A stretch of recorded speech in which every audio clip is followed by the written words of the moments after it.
The Black Panther of Sivanipalli.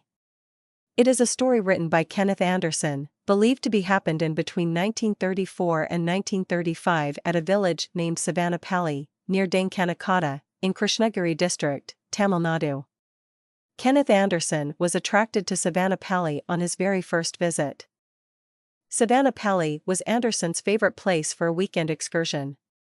He presents its topography in details and describes the jungle stretches to the east of Sivanipalli. He describes the jungle as in type from the heavy bamboo that grows in the vicinity of the waterhole to the thick forest on the southern and western sides, with much thinner jungle and scrub, interspersed with sandalwood trees, to the east and north. The jungles around Little Sivanipalli sprang a surprise in 1934 when a black panther had been seen drinking at the waterhole by a herdsman. This was a very unusual incident for the villagers. Anderson provides all type of information about the black panther. He comments on the appearance and origin of the black panther as black panther is not a separate or special species. He states that the mystery of this black panther has never been satisfactorily solved. The villagers of Sivanipalli refused to believe in the headsman's report of sighting the black panther. They were superstitious and related his experience with Satan. But after a few months, the black panther reappeared and attacked on a cow. The herdsman, instead of driving off the attacker, ran away from the place. This was only because they saw the black panther and not normal one. The existence of this strange beast unnerved the villagers, and they became more and more careful and stopped grazing of the cattle beyond far distance from the village. Finding that his food supply was being cut off, the black panther started to extend his field of advent. The activities of the black panther greatly interested Anderson. He decided to shoot the panther. A man named Rangaswamy in Sivanipalli, who assisted him in his few shikar expeditions, sent the telegram to report the fresh kill by the black panther.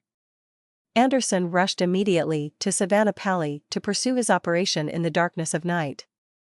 After great efforts, he reached the place near the stream at which the panther had killed the cow.